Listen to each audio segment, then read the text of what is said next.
Should old acquaintance be forgot? It's VGC the Video Game Podcast with me, Jordan Middler, Chris Scullion and Andy Robinson. This year we're back and better than ever. But first, how's it going, folks? Happy New Year, boys. Andy, how are you? I'm alright, mate. A stone heavier. Yep. Full of food. I'm at peak saturation, I think. Yeah. I just need a couple of weeks of no roast dinners, no carbs. Last night I found myself watching the darts with a camembert on my chest, dipping Morrison's cheese twists into the camembert. Just on January 2nd. Scotland, mate. Scotland's January 2nd's important to us. So January 3rd, that's just when it all comes back around. I had to fight my way through like December 28th to this January 1st. It was a battle. I was just done. There was a row of days where I think we had a Christmas dinner on Christmas Eve, then on Christmas Day, then on Boxing Day we went for a steak, and I was absolutely done. And then on the day after Boxing Day we had a Chinese. Yeah. Oh, and then the day after that we went football. Well, and then you're just rolling into New Year's at that point, aren't you? We just before Christmas, me and the partner I have access to went to the shops and bought 8 camembert, 4 each. And last night was the end of it, because most nights when we weren't having big Christmas dinners and meats and all the rest of it, we'd just be like, do you want to just get a baguette from Morrison's and dip that into the camembert and count that as a dinner? And let me tell you, it was absolutely tremendous. Chris Scullion, thoughts on camembert and hot cheeses in general? I prefer a brie. Non-heated, but I mean, what can I say? Difficult to dip into non-heated brie, though. Well, true, but I'm never a dipper. I'm more of a placer. Let me put it on a wee roll. I can relate to Andy's kind of food crisis. It's been non-stop. You're like, me and you went for wings one day. And when I came back I went back to the hospital to visit my dad, and then go back to my mum and dad's house, and my brother was there saying, let's have a Chinese. So I had to have like the mildest Chinese, and like this was the process that then continued for a few. But I basically I've had a tight heart for like 4 or 5 days, and it's only just coming down now. I'm only just kind of recovering. It's like, can't do that again. So in my triple threat of Christmas dinner, steak dinner, and then Chinese, it was an all-you-can-eat Chinese, right? Oh yeah, come on now. So you're thinking like a buffet or something like that. They're like, then they just brought out, I mean, like, like the tables with the spinny plate in the middle. Yeah, those shots are Chinese restaurants. They brought out more food than you can possibly imagine, right? And went, I thought it was a buffet. No, this is the starter. The starter, right? We didn't finish this starter. Like, I was done at that point. And then it's like, oh my God, how are we going to eat the buffet? And then they brought out a whole duck, like as the second starter. Christ. That's poor. Yeah, it was a few good weeks of living large. Now we've got absolutely no money and no intention to eat anything. So it comes at the right time, because I mean, really, if my partner turned to me and said, let's get a Chinese, I would say, first of all, the Chinese in Paisley is £1 million for whatever reason, straight for China. And also, I'd rather not. Yeah, the festive period was good fun. I didn't actually feel that bad after those wings, Chris. I felt very full because we ate 30 wings, but I didn't feel like... Yeah, I was the same. I felt okay enough to drive to Glasgow, but it was the final insult of the Chinese that night. they kind of pushed me over the edge a bit. Yeah, all good. Oh, well, what else we did over Christmas was release an absolute mountain of stuff on Patreon. So if you're not familiar, patreon.com/videogameschronicle for more podcasts, videos, watch-alongs. We watched a Christmas Games Master. Me and Chris played EAFC. With spectacular results, I will say. Okay. We also produced VGC Afterlife, the first ever and potentially only, pending legal threat, a WWE 2K24 spectacular you should go and check out. And yeah, the Christmas stuff was a lot of fun. There's a really special Christmas video on the Patreon of me and Chris that you should go and check out there, including thumbnail of the year, people are saying. But yeah, more Patreon stuff in 2025. Gentlemen, next week we'll chat about what's changing for the Patreon and let the mighty Pats know what's going on. But before then, Any energy drinks, Chris? Anything? I mean, since it's the start of the year and I'm nursing, not a hangover because I don't drink, but just nursing general malaise. Cheese hangover. I've gone for the old Iron Brew 1901 in the glass bottle, the ultimate drink. There's no review. It's what Shadow the Hedgehog drinks. Exactly. There's no review necessary for this one. It's basically if you took all deities from all religions and put them in a boardroom and asked them to come up with the ultimate drink and solve religious wars. It wouldn't be water, would it, mate? Better believe it wouldn't be water. It would be Iron Brew 1901 brewed from the original recipe. I'll just have a wee review for you just now. Yeah, it's going to be a high review. I'm going to greatest drink ever made. Done 5 stars. The only 5 stars drink. I feel somewhat anti-Scottish because I've said this before. I'm not absolutely mad about Iron Brew. I like Iron Brew, but I'm not in the cult of Iron Brew. If you were to hand me any of the standard 330ml cans, I'd honestly prefer a Pepsi Max. I just like a Pepsi Max. Throw it right down me and then burp so loud that the heavens are shaking. I rode the Pepsi Max horse for a while. You're a Pepsi Marxist? I rode the Pepsi Max horse for a while, and then I realised that every time I drank a can of Pepsi Max, I was more thirsty than when I started. That's how they get you. It doesn't quench your thirst. It's a deceit. Well, Chris Scullion, let me quench your thirst for news. Good. PlayStation boss says it's open to reviving classic franchises. Herman Hulst has been out there, no rest for the wicked. Speaking to Famitsu, the exec said that going forward, the platform holder intends to offer a broad range of experiences from both its first-party studios and by working with external developers. Quote, the various IPs that we own are an important asset to PlayStation, and as part of our efforts to strengthen our portfolio, we're continually looking at opportunities to leverage past IP as well as develop new franchises. This comes in the wake of Astrobot winning Game of the Year deservedly and VGC's Game of the Year. Host says later on in this that it was purchased by 40% of the sales of Astrobot came from players who were either purchasing a PlayStation game for the first time or for the first time in 2 years. Andy Robinson, Astrobot is a game that basically wears its heart on its sleeve about how much it rewards you if you know about PlayStation. Can you imagine someone who's never bought a PlayStation game seeing a reference to Devil Dice and going, what have I bought here? Yeah, that's me. I'm sat there wondering what half of those deep cuts are.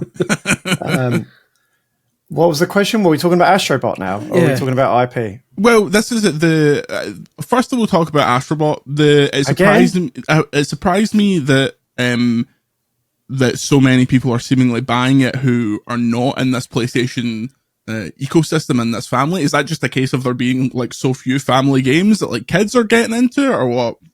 Yeah, there's probably an element of that. Yeah, you've got to think what the big competitor is there on the platform in terms of like something you're not going to get on Switch or PC, etc. Right? I mean, as a parent, I can tell you do turn on PlayStation, Xbox, and especially on Game Pass where you've got everything, and you're scrolling right. So what can I play with my kids? And there's not a whole lot, especially compared to Switch, where there's a whole ton of like, I mean, that's their USP, right? They're making these games you can play with your family. So yeah, it's probably a chicken and egg thing. It's probably not surprising from that point of view that a big chunk of the audience is that. I mean, no one's buying that game because it's got, Ape Escape in it. It's a Brucey bonus for those who are old enough to remember. Yeah, I think that it also helps that they're really, at least over Christmas, basically every bundle I saw for the PlayStation was a Vec Astrobot, and obviously Astro's on the Champions League advertisements and stuff like that. It's very much the mascot now. Yeah, he's very much become the mascot. Yeah, because he's like a Mario-esque character intentionally, right? Where he can be put in lots of different contexts. He can be Astrobot, literally all these different characters, doing different things, performing different roles. Yeah. So I mean, it's obviously has broad appeal. It's not difficult, really, is it? I mean, they're not sending Kratos to the Champions League final. He's sort of replacing probably Sackboy, probably those strange Japan Studio cats. That's about it. They never attempted to bring those cats here. Like, They're still pushing. It still blows my mind. Like they're still like front and center. Go and look at PlayStation's Christmas advertising in Japan. Those cats are at the front. Hell yeah! Who are these cats? What was the game? Who likes them? Was they not in? They're in some sort of weird game. Some sort of game that, from what I can remember, wouldn't have translated well to English because there was a lot of Japanese like dialogue in it. And I think that's why they never bothered. That'll do it. But it's like, yeah, but exactly. But it's like when you visit PlayStation, right, in Tokyo, one of the cats is at the door. Yeah, he's the receptionist. Yeah. Hello. Speaking reams of Japanese. Konnichiwa. PlayStation cat desu. The worst possible receptionist. Yeah, it's a weird Chris, one. you remember in Japan they were advertising the PlayStation with those cute cats, and in the UK it was take some acid, take an egg, it was the crystal method. Yeah, exactly. Yeah, I get it's weird, like the Astrobot thing. The kid's finally into Astrobot, and she doesn't bother playing the game. She goes to that mouse level, where you go inside the house, and she basically decides that that's her house, and she goes down to mouse size and hides under the bed for like half an hour at a time. I'm like, mate, what are you doing? This is hardly a speed run. So I've what I've recently learned in the past couple of weeks while we've both been off for Christmas, is that I've always dreamed of having a kid who plays games with me, but now it just infuriates me because she is shite. And fair enough, she's 6. She's 6, which is fine, I get it. But she said she loves Mario Kart now. She's obsessed with Mario Kart, and I put the kind of guides on to keep her on the road and all that. But she constantly holds up on the stick. I'm like, pal, you don't need to hold up. I'll do what I want. Okay, fair enough. Hell yeah. And so then when she jumps up on the glider instantly hits the ground straight away, and she's not making the jumps and getting annoyed. Not because you're holding up on the stick. But I'm not just Mario Kart. I'm sitting feeling physically ill sitting watching Mario Kart. I don't want to sound like an old man, but I wonder if it's just because like young people now just don't have the attention span we had, right? Yeah, maybe. It's like when we were kids, we would get properly bored, right? You probably got one game that you got for your birthday, and you're not getting another one until Christmas, and you're bored out your mind, so you're just going to play that to death. Whereas they've got so much entertainment at their fingertips now. Like if something doesn't, I mean, I'm guilty of it as well. I don't know if you guys have become like that. I've become like that. My attention span is now non-existent. Yeah. If something doesn't entertain me very quickly, the phone's coming out, or I'm going to do something else. So maybe that's gone, right? We'd sit and play Super Mario Brothers until we got the physics, right? Yeah. Whereas I've got Super Mario Brothers, the arcade machine in my office, and they sit and play it, and they're just they don't get it. Like they're going straight into the Goomba. Well, all right, they'll maybe do the first level, but we'd be like double tapping that stuff. I'll tell you one thing though, that Mario Kart has proven that the whole cross marketing thing works, and this is why the next Mario Kart should be basically Smash Brothers Mario Kart. She sits there with a full list of characters in front of her, like 50 characters or whatever it is now with the DLC. Every single time she picks Inkling Boy or Inkling Girl, having never seen a frame of Splatoon. She saw them once, is like, who's that? I'm like, that's a boy that turns into a squid and a girl that turns into a squid. She picks him every single time. And I'm like, what's your favourite game, Serena? She says, Inkling Boy and Inkling Girl. I'm like, we talk about, you've never even played it. And so like, if they need to keep it up, jam all the characters into the next Mario Kart. That's how you get people interested in Punch-Out again. Should force her to read one of your encyclopedias, mate. Listen, she'll be writing them within a decade.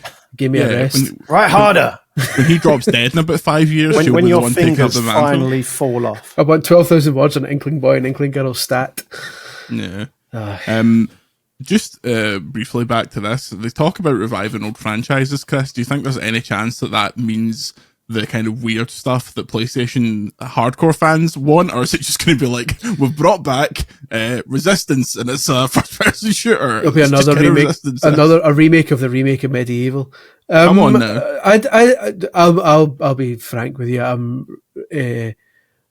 I'm reacting to these stories as you're reading them because I've been trying to go cold turkey on everything. He's still on holiday. I'm literally just reacting to these. Yeah, fine, but I get the feeling, and again, this is instant reaction, is that as long as if a third party developer steps up and says we want to take this on, I think they'll be more willing to say, "Yep, go for it," and just kind of, because they need more games just now. And I know there's a lot probably coming in the next year or two.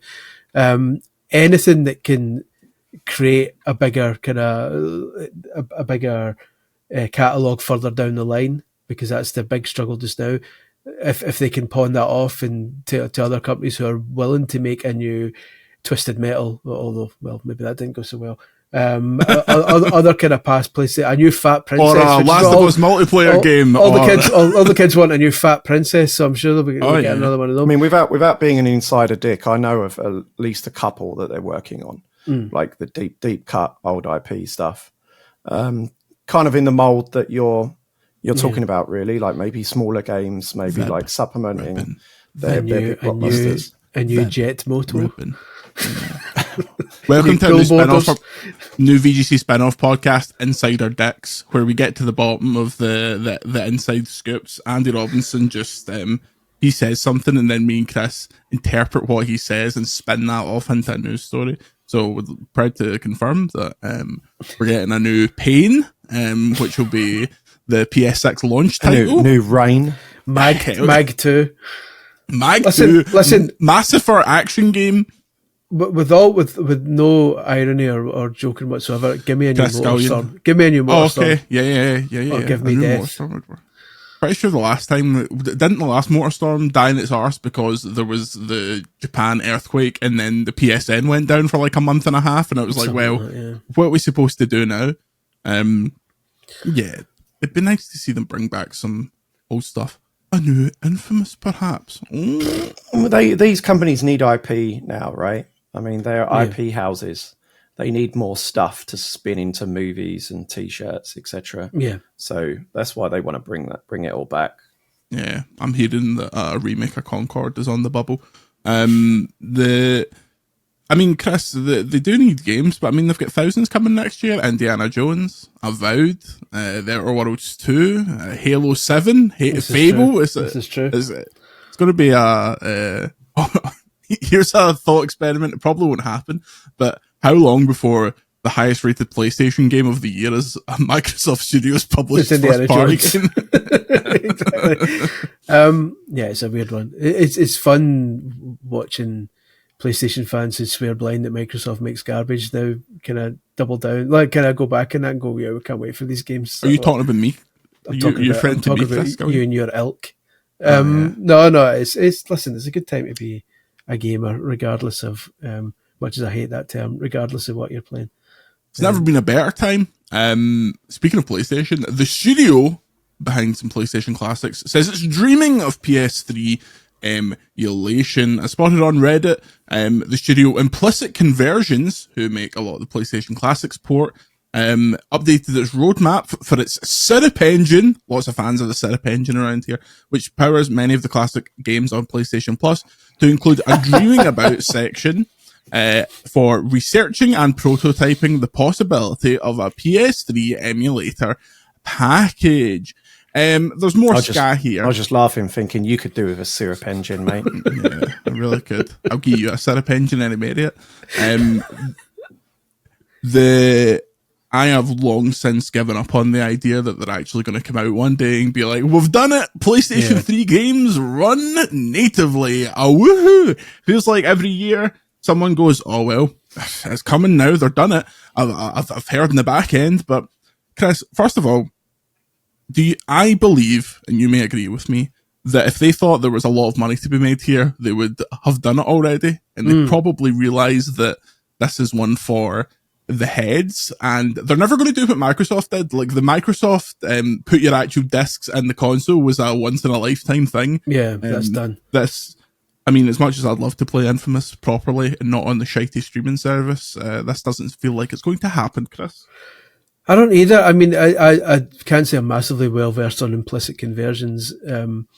If they're responsible for bringing many of the PlayStation Classics ports to PS5, I would imagine that just involves getting the emulator sorted, because emulating PS1 games isn't exactly like Einstein levels of stuff just now. I would imagine that's not a hell of a lot of work.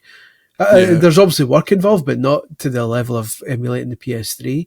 I would also imagine that as you get more complex and try and emulate a PS3, there are far more possibilities of people using that emulator to hack into a PS5.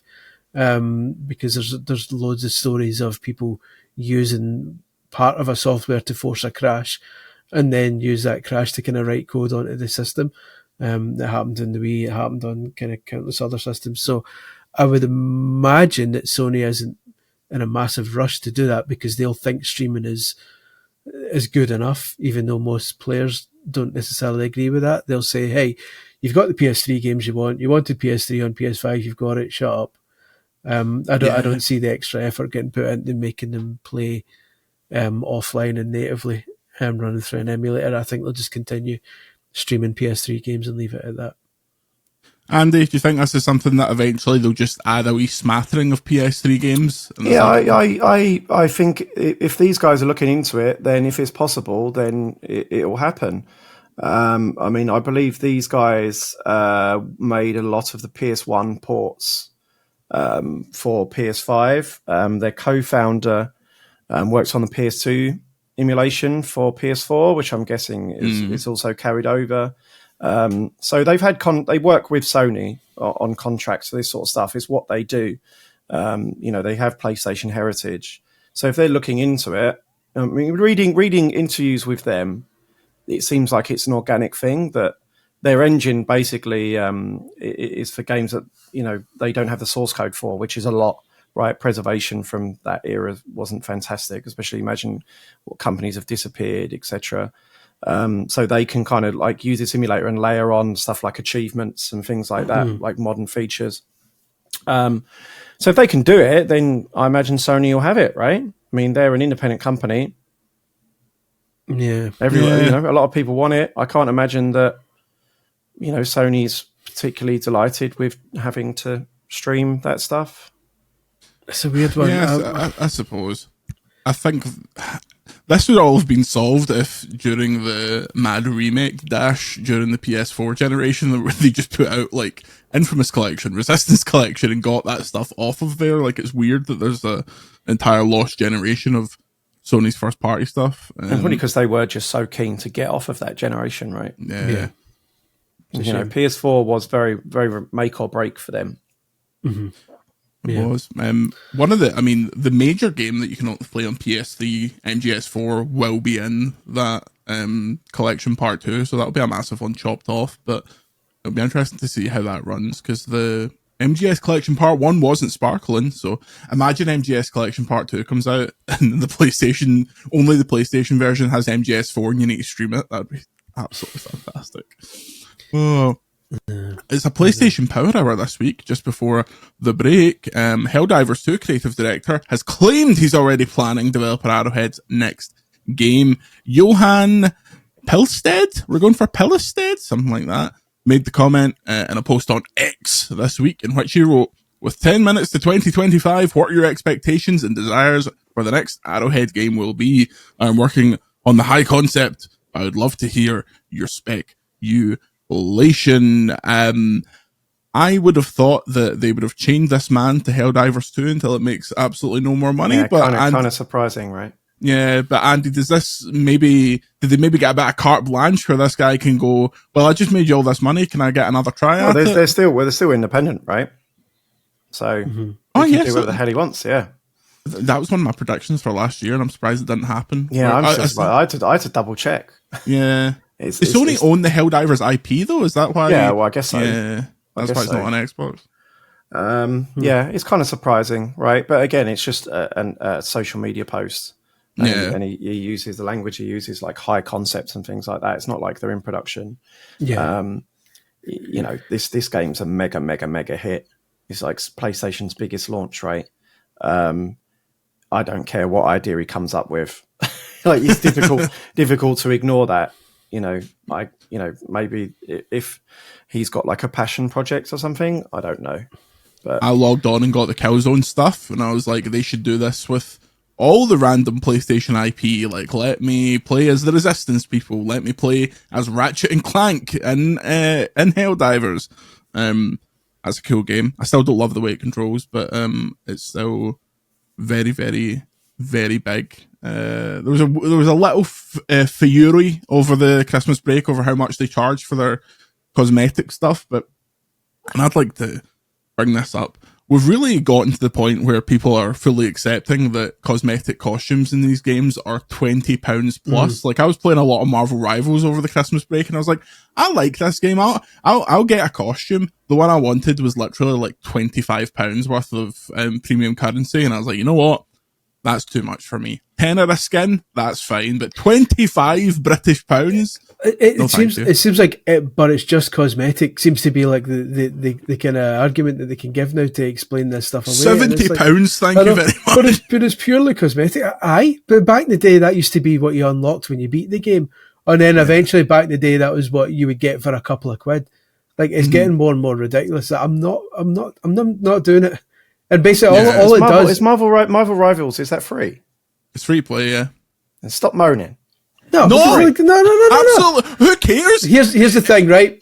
If you give me, this was the case with Multiverses when Multiverses was a going concern, which I don't believe it will be by the end of this year. There's my first prediction. By the end of this podcast.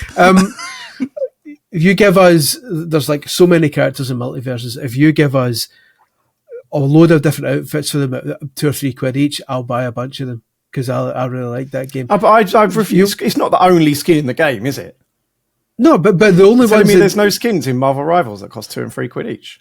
No, there's none that are that cheap. No, like, so what's the cheapest one then? The baseline's like a tenner for like a shit skin that's just like a recoloration. If you want to look like the people from the films, £20 please at the bare minimum. That's saying in Multiverses, if you want Superman, fine. If you want Gold Superman, £20.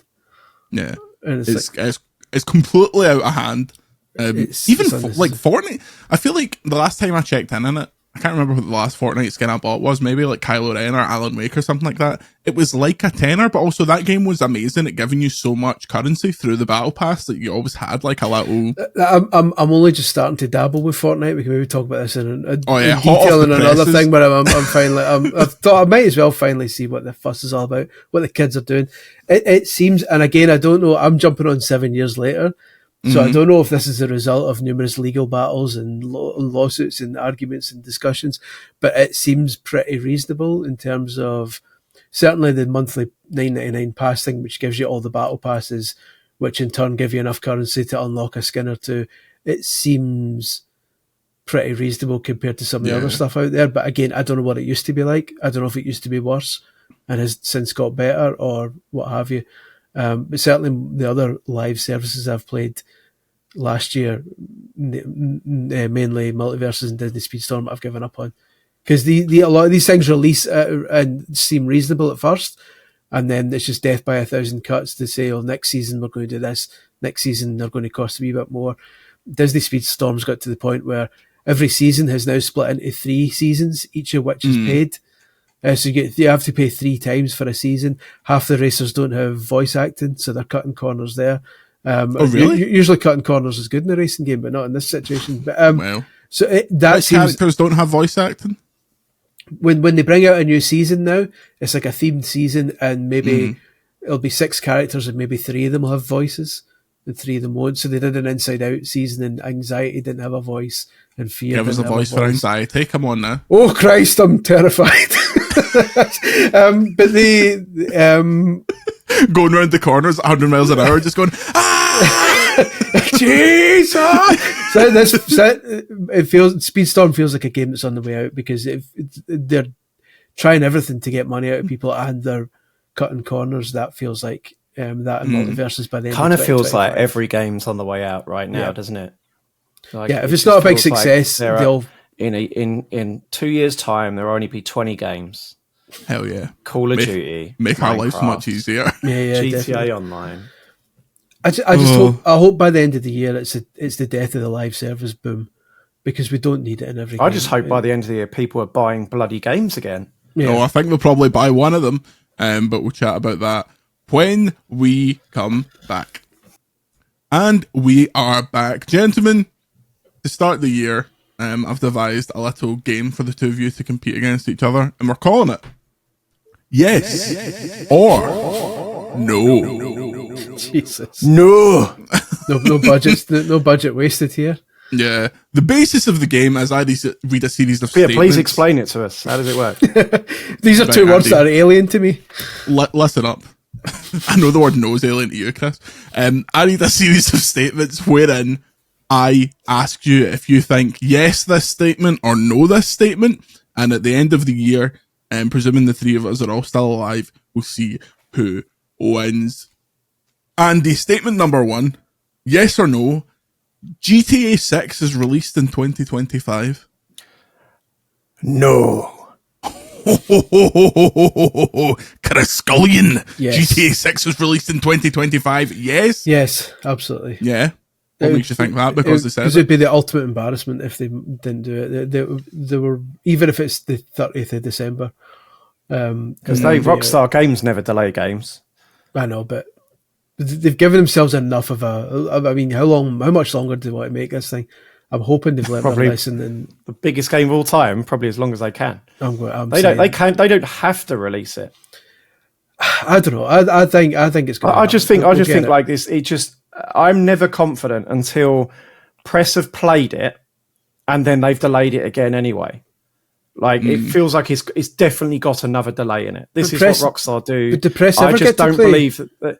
Rockstar games. I don't. Oh yeah. I think GTA 5 might have been a bit iffy, but you know what I mean. Yeah. Like they don't show a teaser trailer, then release the thing. Mm-hmm. They show a teaser trailer, then another one, then open pre-orders, then delay it 6 months, then it comes out. Like it's got a delay in it. Especially Take-Two's lineup as well this year is mental. I agree. Like, they are sending half those games to die. They got Mafia, Borderlands, you got Civ, they've got Ken Levine's game. I agree it's got a delay in it. I don't think it's going to be out during the time window that they suggested, but I think it'll be out by the end of this year at some point. I think well, I'll go for fiscal year. Maybe it comes out early next year, but I still don't think it's. I'm never confident with Rockstar games. I think there'll be a 2025 at the end of its release date. I just think there'll be more pressure than usual from 2K to say not that it's enormous pressure because GTA Online is still pumping out money, but there will come a point where they're like, we'd like to see how much money a new GTA Online pumps out. I don't think, and this is from 2K's point of view, GTA 6 isn't the highlight here for them. For them, the highlight is what the online component is. Everyone will play through GTA 6's story mode and kind of be done with it in a couple of weeks. It's GTA 6 online that 2K gives a shit about because that's what's going to make them the money. I believe. There's just too many. There's too many examples recently of these big games coming out too early and absolutely torpedoing. GTA Online is making so much bank for them. They could not release this game for another 5 years. I just am not confident until we've seen so much of it and its pre-orders are open. I'll never be confident. Would you like a little inside scoop on GTA 6? A friend of mine was recently in the lobby at Rockstar Games. There you go. Next one, GTA 6. That friend's now going to be killed. I know, exactly. A former friend of yours. God rest him. Or she. GTA 6 is the highest rated game on Metacritic in 2025. Spoilers for Andy's answer. No. No, Chris Scullion, what do you think could beat it? There'll be some pish that you always get. Okay, let's caveat that the highest rated real game. There's a new Nintendo console coming out this year with almost certainly a new 3D Mario. But GTA rates higher than Mario, like consistently. Does it though? Does it? Let's do this. GTA 5 Metacritic. I'm squinting here. 97. Odyssey might be 98. I can't actually remember. But 97. 97. Oh well. But again, it's I would be interested to know how many of those GTA 5 reviews came in the 10 years since. Mm-hmm. No one's reviewing Mario Odyssey a year later. Well, on PS3 it's got 97. Xbox 360 it's got 97. So I'm also conscious. Mario Galaxy 97, Mario Galaxy 2 97. The problem Odyssey is 97. The problem is, and being careful with this, we now live in a world where you might get one or two people who want woke? to be who want, no, not woke. No, I'm not even going in that direction. I'm not even going in that direction. You may get one or two who want to be the wildfire. Who I'm the guy who gave GTA 5 a 3 out of 5. I'm the guy who gave Middler. I'm the guy exactly. I'm the guy who gave Mario. Bro. I'm the guy who gave the Mario Odyssey 2 40% because I said it was shite. You're always going to get things like that. I'm the guy who gave Zelda Echoes of Wisdom 3 out of 5. Thug Life. You're always going to get like these kind of weird scores that throw a Metacritic off. So you can never truly predict. But I think some will get a higher rating than GTA 6. GTA 498. Wheeling away like Alan Shearer here. I actually, maybe that story's not for the Patreon, but the podcast. Actually, no, fuck it. I got told off by Rockstar for giving GTA 4 98%. Seriously, why is it 100? That's amazing.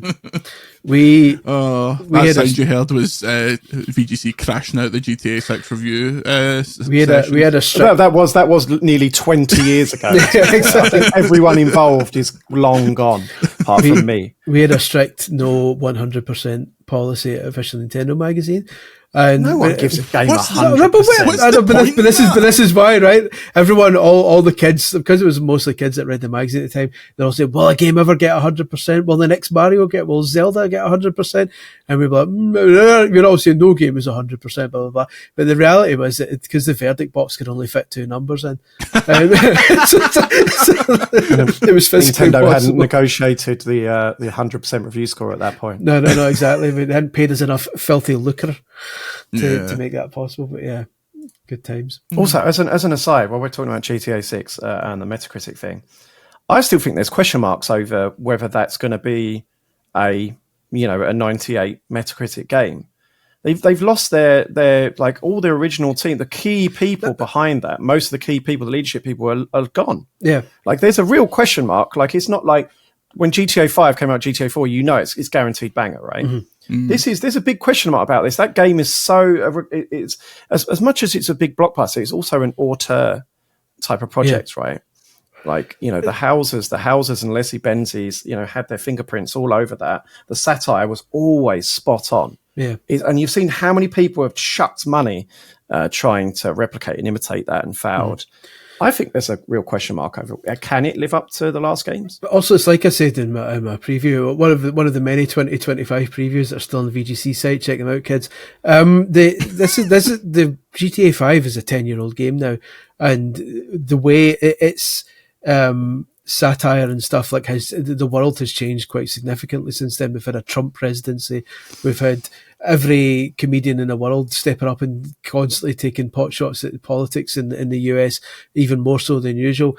How does GTA 6 distance itself and make itself stand out when in a world that is full of political satire and full of anti-woke jokes and all this kind of stuff? Like, back in GTA 3 time, all you'd need is a couple of talk radio stations. You'd go, listen to these guys with their wacky adverts and a couple of billboards. They get it. They need it's not going to stand out as much these days on a satire level. Is the plot going to be able to pull it forward enough?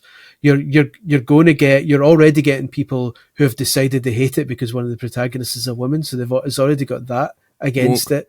Well, you know what it's like. You can look at the comments in some of our previews. You've already got idiots saying Avowed's going to be terrible because the woman's not attractive enough in it, which is absolute nonsense.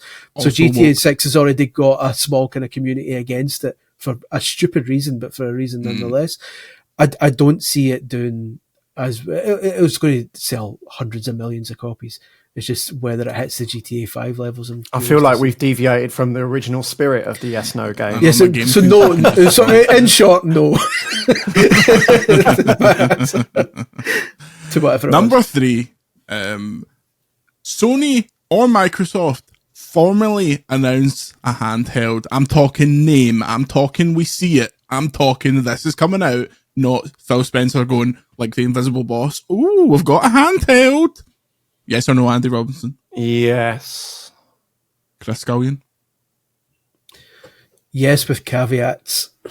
Sorry, this game is not called. The game is not called yes or no with caveats. It depends what you count. I think Microsoft is going to put its name to a handheld made by someone else that plays Xbox. Yeah, totally agree. That's why I say yes. So I don't think it'll be the Xbox brick or whatever it's called. I think it'll be the Nvidia something, the Asus, the Asus Xbox hand, or the next Steam Deck might have Xbox integration in it or something like that.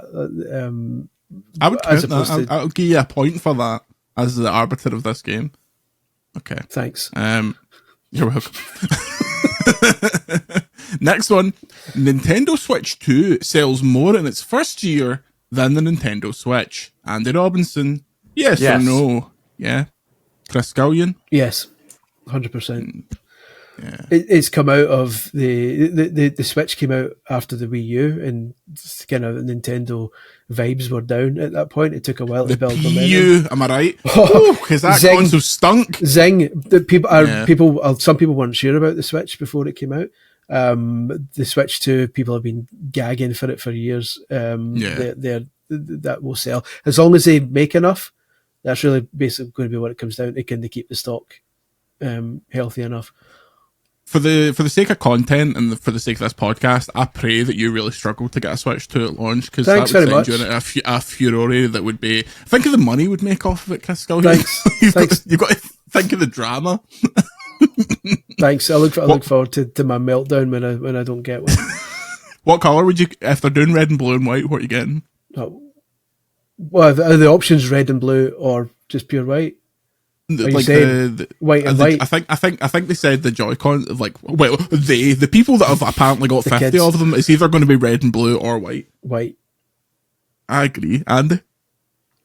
What colour am I going to get? Yeah, red and blue or white. I don't care. Whatever one they send me. You don't care? You're sitting there with 3 massive controllers sitting behind you, pretending you don't care. I haven't got every colour of them though, have I? Oh, I got a red one and a yellow one. I've just got the one that was available. The standard one. Give me a standard one, mate. Give me the one made of bricks. Give me the one made of glass. I don't care. I want the white one, because the white OLED's nice. The only problem I have with the Nintendo Switch 2, and I said this on Blue Sky yesterday, is the Nintendo Switch was so exciting because it was like, oh, what are they going to do here? They're finally making like their handheld their main thing. It was all kind of mysterious. To me, the reveal of this thing is much more about what like the UI looks like and what games are going to look like on it. I feel like when they show the thing, 99% of people are going to be like, yeah, that looks like the CAD sketches that D-Brand have been showing. I still think there's going to be one more thing. There's not a lot being said about the fact that it's got 2 USB ports on it. One on the top and one on the bottom, and you put one on the top so you can have it plugged in like whilst also docked, right? Like there's something going on there, I think, like or certainly you would need to have it plugged in whilst you're holding it. I still can't get away with this idea, which is again complete speculation, is probably nonsense. I still can't get away from the idea they might do a dual screen thing. No way at this point, like what? Well, not at this point. They haven't like turning, but that's all what they've always been about, right? I mean, they've been doing dual screen gaming for 20 years, basically. The only system that hasn't been doing dual screen is Switch. And if you were going to do that, you'd have to stick a USB on the top. Why would you put 2 USBs on? So wait, I just refuse to believe that they would put 2 USBs on there for no reason. It must be related to a feature. And the Switch is basically like a Wii U that works, but it doesn't have all the functionality of the Wii U. The next evolution would obviously, the sensible one would be if you could also use it as dual screen. Right? It's a proper portable, but it can also have, something on the TV and something on the handheld at the same time. But could it not just be something as simple as when you plug it into the dock, you've got a USB free to plug another controller into, instead of those stupid things on the side of the dock? That doesn't sound like Nintendo, though, does it? But also, I don't think a screen would fit in a USB port and not snap off. A what? Well, no. What I'm talking about is that if you're playing it, right, and you need to have it like wired to the dock, right, you don't want the wire coming out the bottom. You want it coming out the top, right? So that's what I'm saying, is that if it was you were going to have it connected to the dock, so therefore it's simultaneously on the television and on the screen. But doesn't that break one of the Switch's rules where you can't have something that can't be played handheld though? Because then, but all the Wii U games could be played handheld. There's very few games that truly could only be played. You're talking about screen. So you're talking about two different docked modes. You're talking about a dock mode where like it normally is just now, where the Switch screen gets put on, and a separate, dock, and then a second mode where you're actually playing holding it like a Wii U pad. I thought you for a minute. I thought you meant they could put DS and Nintendo DS and Nintendo 3DS on Virtual Console. Then it would work. For a minute, I thought you meant like a separate screen that you could take on the move with you. No. I mean using your television as the second screen, just like Wii U. If I was a betting man, I would think it's a plug for controllers, to be honest. But prove me wrong. We'll see. I do still think there's a secret there. If not that, then I think there's another wee wink, something like shite like HD. Of course, Rumble. there is. There always is. Like, I mean, they need the. I mean, PlayStation had it. Everyone needs the gimmick at the start, right? For the early adopters, everyone needs a gimmick. 3DS, the 3D, the HD Rumble on Switch. All the haptics and stuff on PS5, and they ditch it as quickly, as it came in. Wii U, again, we're talking the dual screen gaming. Anything that came out after the first year on Wii U didn't bother using it. There's not a man, woman, or child alive who didn't fall in love with the IR sensor on the Joy-Con. See, being able to hold 3 fingers up to your controller, that's the dream. Just saying. But I know, I agree. There'll be some sort of weird gimmick that I don't think will get used as much. That's my prediction. For 2025. Okay, next one. You're getting no expansion time because we're running long. Yes or no? Andy Robinson, Phil Spencer retires from Microsoft. Yes. Chris Scullion. No. Andy Robinson, Fable is released in 2025. Yes. Chris Scullion. No. The door's just gone. I'll go and get it. But that's Phil Spencer there. That's the guy. That's the guy for Rockstar coming to assassinate Chris Scullion. Yeah, I don't think Fable's coming out next year. Well, you probably know more than me, to be honest. I haven't been following it. Yeah. I know they've been working on it for 50 million years. Yeah. I mean, speaking of, I won't be surprised. Do you put anything into that Everwild Christmas card? Do you think that's any indication whatsoever? No, I don't think so either. I just Phil Spencer with my bribe money for saying that he's going to be staying in power. Nice. Yeah, he's if he doesn't retire this year, it's a matter of time, mate. I mean, they're working towards it. You look at the restructuring; he is absolutely on the way to retirement. Yeah, he will. He absolutely will. They're clearly priming Ms. Bond to be the replacement, but I just don't think it's the time yet. I think he will eventually. I think they'll want to be in a better position before he goes. Fair enough. Okay, questions from the Discordians before we get out of here. Cyanide 1980. GTA 6 aside, what games that you know of / can talk about do you anticipate being talked about in Game of the Year conversations? I think Monster Hunter Wilds is going to be fantastic. Yeah, 100%. That first one was so good, and Capcom can do no wrong at the moment. I feel like that there's going to a lot of games are going to get Februaried in the sense that by the time it gets to the end of the year, with the Switch 2 Furore and potential GTA 6 and all that stuff, it's going to get kind of forgotten about. But I think it's my prediction is the Game of the Year 2025 is a game we don't know about yet, because that happened last year. We didn't know Astro Bot existed officially at the start of 2024. I think the big differentiator this year is obviously GTA and people trying to avoid it. I mean, we've already covered on the site some reporting about a lot of publishers kind of like holding onto their dates, looking to see what happens with that. Because again, they're probably thinking what I'm thinking, that it well could slip into Q1 or something like that. I think as a repercussion of that, and Switch 2, it's going to be an unusually busy summer for releases. I think Switch 2 is going to release towards the summer. And you're also going to have games that obviously want to try and get out of that autumn window before GTA. So it's going to be an interesting couple of months. Yeah, very much looking forward to it. Do we think they have a Mario? Is that 100%? They've not released anything since 2017. Yeah, it's a Mario or a Mario Kart, I think. I think it might be both. I think it'll be both. It'll be both. They'll have Mario Kart. They'll have At Mario. launch though, or will they stagger it and bring one out? They'll do the same thing they do every single time they launch a console. The big thing with Switch was they were going all out. Obviously, I mean, if that flopped, then they probably become a 3DS company.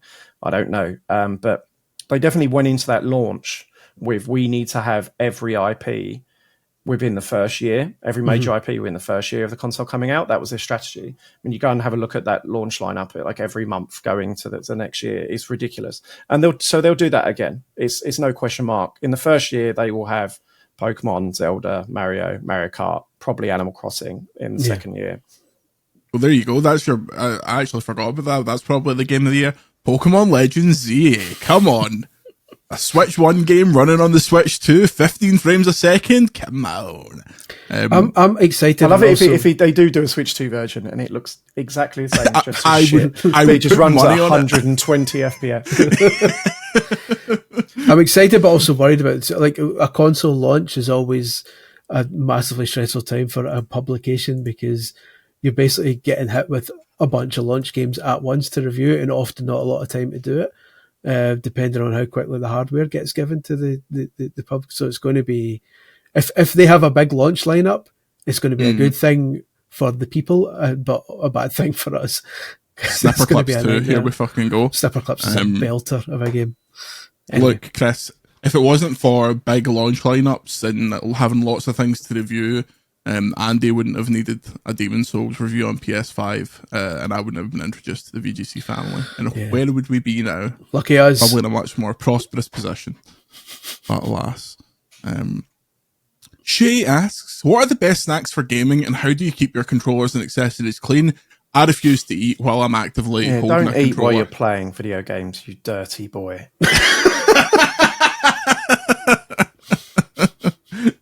If I'm going to have a snack, that comes at the end of the game of EAFC between. I mean, this is obviously a lot of people do this clearly because there's a market there, but who eats and plays at the same time?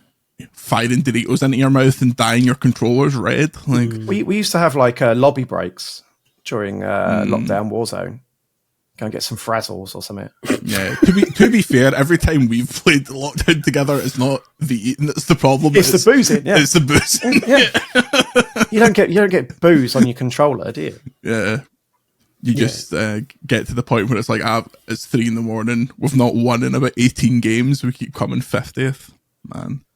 I need a game. I need a game to recapture what it feels like to play Warzone. Well, I can't believe that it's the 10 years, isn't it, till like peak Destiny. Man. Next question from let's go King Sidora. What launch titles predictions do you have for the Switch 2? Well, probably Mario Kart. Did we imagine that it'll be a lot of, well, I suppose it depends on the power, what they're going to stick on it, but do you imagine EA comes in and they're like, here's Jedi Survivor, since we already put that on PS4, all that kind of stuff. They'll do a load of ports. I mean, I think it's going to be a new Mario. It's going to be a new Mario Kart. They're going to tick off every IP. Go and look and see what they do with Switch. There'll be like a Kirby, and there'll be a Pokemon within the first year. I think they'll probably do Animal Crossing the second year. There'll be some Zelda thing. Yeah, big Pokemon will be second year though, because the 30th anniversary is 2026, so they'll do the 10th generation next year. Do Pokemon ZA this year. So funny. Someone pointed out it's been like nearly 400 days since they announced Pokemon Legends ZA, and they've said absolutely nothing about it, refused to acknowledge it whatsoever. Yeah. Which is unlike it was last Pokemon Day that they did it. I don't know what you're talking about, mate. When did they come in? What? No, I don't know what you're talking about. Every time I've been there, I've been like, yeah, so nothing this year, Pokemon ZA, and they just look at me and they're like, you mentioned that name again. Snorlax is coming down to take you out. Usually the Pokemon Day announcements are like, here's the next game, and it's out this year. Like, that's generally how they do it, whereas they're just like, shh, don't you worry about it. Just watch this trailer 100 times. Yeah. We'll talk more about Pokemon closer to Pokemon Day itself. Let's go for Ted Rogers, get any good games for Christmas? How do you, as self-employed journalists running a site, keep the fire burning during a slow news season? Ov's Patreon coin is helping. Thank you. Patreon.com/videogameschronicle. Thank you. But how's that impacted the planned cash flow from other sources? Well, Andy, second question first. When it's slow, what do we do apart from sell our arse for coin? Are we talking about business or pleasure? Business first. How do we stay afloat? How do we stay afloat when it's a slow news season? I think generally we just get emails from Andy saying this isn't looking good. Just gonna go on with it. Okay, we've got this new game called Roblox, right? I don't know. It's not what it used. It's not what it used to be, right? It's not like even 5 years ago where it's like it's a slow month. Write more about this. Yeah. You can't trick an audience, right? If you can't, Google is dying slowly. Google is awful now compared to what it was. Mm-hmm. You can't just write more about a thing, and the revenue goes up. You have to actually write for an audience, which we always did. To our detriment, really. I mean, we could have made more money, got more cheap traffic if we'd have, kind of compromised on, our values of the sort of stuff we wanted to publish. Mm-hmm. Everyone sees it across the internet now, right? There's plenty of sites that you won't name that put up stuff that I look at and think I'd never do that. Yeah. But it pays the bills, right? And if you particularly look at sites that have been recently purchased or they're in trouble and then they have to go down those mines.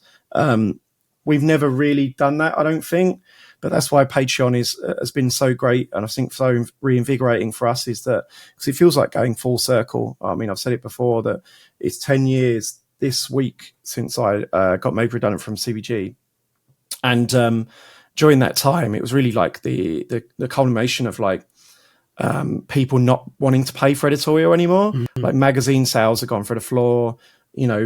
Trying to transition that to iPad editions, things like that hadn't really worked. So they just ended up gutting half the editorial teams. And it really felt like the end of an era, people don't want to pay for editorial anymore. And now 10 years later, it's gone full circle. And it's great. Yeah. So, those to answer the question, I know it's not really an answer. What do we do if it's quiet? Well, these days, it's not really as so much, when we're building a Patreon, we're building a community together. It doesn't feel the same as it was 5 years ago where you're like, a graph goes down. Get the graph to go back up. It really is starting to feel like the magazine days again, because that was the one thing I loved about reading magazines growing up, and the one thing I loved about Fishing Antenna magazine. As much as I loved my time at CVG, it was missing that kind of magazine vibe that we had regular commenters on CVG. But O&M had this busy forum, and people had the in-jokes with all the writers. They knew who I was, they knew who the editors were, everyone had their own kind of past and their own in-jokes and stuff like that. And I think that the Patreon has given us that back. We continue to do the news daily because that's our, that's what we do. That's what we're good at. That's what we're known for, is providing the news, and that'll never change because that's our key selling point, is that we are the news site that people come to. But in the Patreon is where we get to let our hair down and be the magazine side of things, where it's like a club almost, and everyone who's involved in the club gets the in-jokes and gets the God rest him jokes and the energy drink reviews and all the daft stuff that we do in the Discord and stuff like that. So it's making it more fun to work again, because it's always a job that we've loved. That's why I've been doing it. In May it'll be my 19th anniversary of working in games journalism, and the reason I've never moved on to PR or whatever a load of other people do is because I enjoy doing this too much. This is what I do. This is my thing. So I've always enjoyed it, but the Patreon being added to it has made me enjoy it more, because it's going back to those days where you can have a bit of a laugh and not worry about, what's SEO going to think about a WWE pay-per-view in which all 30 participants are dead. So it doesn't matter. The people who have paid for it enjoy it, and that's the kind of the important thing. So you get real tangible feedback, right? Mm-hmm. You're writing for a real audience who want, enjoy your coverage and can tell you what they want. Yeah. That's, it can't be expressed. You're going across those 10 years, how great it is to go back to that, right? Rather than kind of chucking something out onto the internet and hoping it floats. Yeah, definitely. Patreon's good fun. More Patreon good fun next year. Me and Chris have been awarded a 5-figure travel budget to go and make a show where we explore retro games. That's including the decimal point, though, to be fair. It's £100. Yeah. You're getting £100? Wow. Over the year. Yeah. His name is Gio. He has a question. What's your favourite song from a Tony Hawk game? Tony Hawk episode of CVG on patreon.com/Radio Games Chronicle. Best song from a Tony. People always go for Guerrilla Radio and Superman, but I like this. I think it's called 96 Quite Better Beings, the CKY song that goes. Quite careful, that's so accurate. We might get a copyright infringement here. Be careful. Quick aside, right? I don't think I talked about this in the podcast, but I watched all of Viva La Bam over the Christmas break, and I told you this, Chris, but there's a really awkward moment in like the second episode where they trick out April's car, Bam's mum, and they go, who's going to drive it? And then Bam goes, Ryan Dunn's going to drive it. And then April goes, Ryan Dunn, the guy who's flipped more cars than Evel Knievel. And it's just like, oh God, that's a bit awkward. God rest him. God rest Ryan Dunn. I was always partial to Ace of Spades in Tony Hawk. That's a great. Was that 3 or 4? 3. Give us a few bars. If you like to gamble, I'll tell you how you win. Pretty much that. Yeah, over and over again. This show's going to turn into Nevermind the Buzzcocks, where we just do a couple of bars of Tony Hawk tunes. Have you got a favourite Tony Hawk tune, Andy, or are you too busy listening to rave music and taking ease? No, I absolutely love. The CKY one is my one. Don't ask me to name any of the artists or tracks, but it's like everyone else of that era. It's ingrained in my head. I need to find the name of this. I think the song might just be called You. Yeah, the song You by Bad Religion is an incredible one as well. Go and check that out. Any of them, just whack them on. The first 3 games, the soundtracks to the first 3 games are ingrained in my skull. Not so much as it went on, but certainly those first 3. Oh yeah, I got really pissed as it went on, but I was. Do you know what series had Tony Hawk level soundtracks and don't get the credit? Burnout games had incredible soundtracks. Burnout Paradise, Avril Lavigne, Girlfriend. Come on now, starts out with Paradise City every time you open it. That's just. God, we need Burnout back. How is Burnout never came back, man? Of all the stupid moves EA have made, stick some money behind Burnout. Yeah, it'll be back. It'll be back. It better be, Chris. But it'll be back. It'll be a live service, open world MMO Burnout. I don't care. I'll take it. I'll take it down to the ground. Right, final question. Ryan Cobain, father of Kurt. Happy New Year. What was your Christmas break game? First question. Andy, did you play anything over the Christmas break? Yeah, I can't talk about it. Oh, GTA 6. Here we go. It's on a need-to-know basis, and you don't need to know.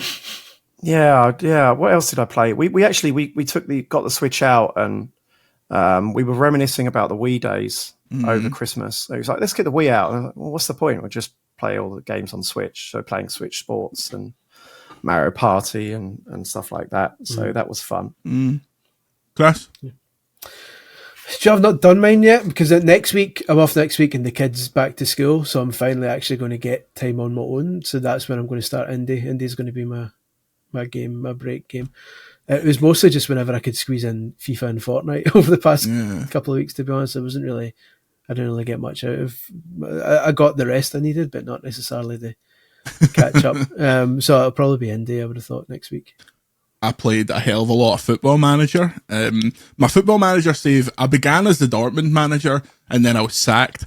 And then I took over at Crystal Palace, doing quite well. Took them from they were in the absolute depths of like the relegation zone. Signed Kyogo Furuhashi, Rio Hatate, Matt O'Reilly, and then Jared Bones' agent came to me, and he was like, "Look, Jared's having a terrible time at West Ham. Would you take him on for 40 million?" And he's valued at 71 million. I was like, you know what? Okay, took him on for 40 million. Let me tell you, I would have been better burning the money to stay warm. No assists, no goals, absolutely useless. And then the board comes to me and goes, "You need to drop Jared Bowen." And I go, "Right, that's fine. I've got depth in that area." So I put him on the bench, which to me, that's dropping someone. However, Football Manager wants you to put him in the reserves and say to him, "By the way, mate, you've been dropped. Go home. You're no playing." So I get sacked because of that. Absolute uproar. So I'm in the media saying the Crystal Palace board can all take a flying F to themselves. Now I've landed at Celta Vigo and we're building the dream again. One of these days I'll actually win a cup competition or do something magical. But Football Manager, what an incredible series. I can't wait for 25. I glaze over when I hear Football Manager stories just because it gives me Vietnam flashbacks to when I was at uni. I stayed with three other guys, and two of them were obsessed with Football Manager, and every night they'd just go in the room and play Football Manager. So every night you'd be sitting watching the telly, you'd hear from the other room, that whole night. And then in the mornings we'd have breakfast and all they do is talk about what they did in Football Manager. So it's like constant stories like yours just now, but like every morning I was like, "Oh, and then this happened, and then this happened." I think I've said this before, one of the guys was so obsessed with it, he would watch the full 90-minute games. Like instead of the highlights, he just said, and at this point, this was like 2003, 2004, so it was still just the dots. It wasn't like players yet. And like to Dave, why do you do that? Why do you watch these little games? He's go, "I just like watching my back four knock it around." Absolutely shambles. So yeah, Football Manager is a game that when I've dabbled with it, I've loved it, but it has too many bad memories for me.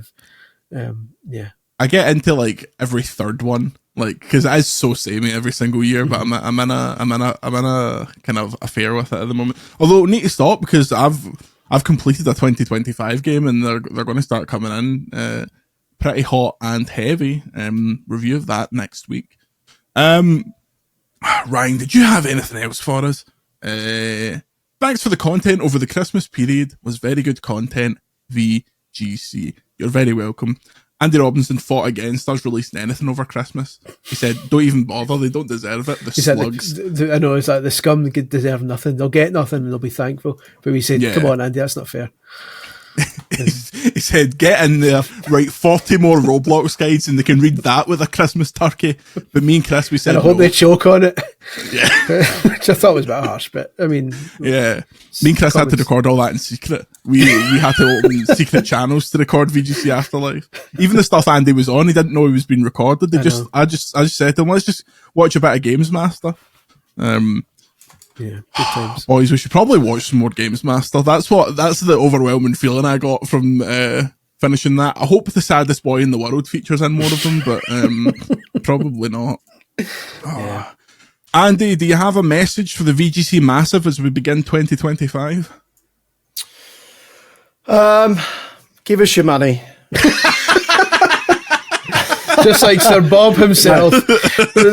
I mean, obviously, like we said earlier, like it's been like genuinely reinvigorating doing Patreon stuff. I think we're going to have lots of exciting plans for that this year. Like I'm sure we are, because we're genuinely feeling fired up to create for our audience, really, our most loyal audience.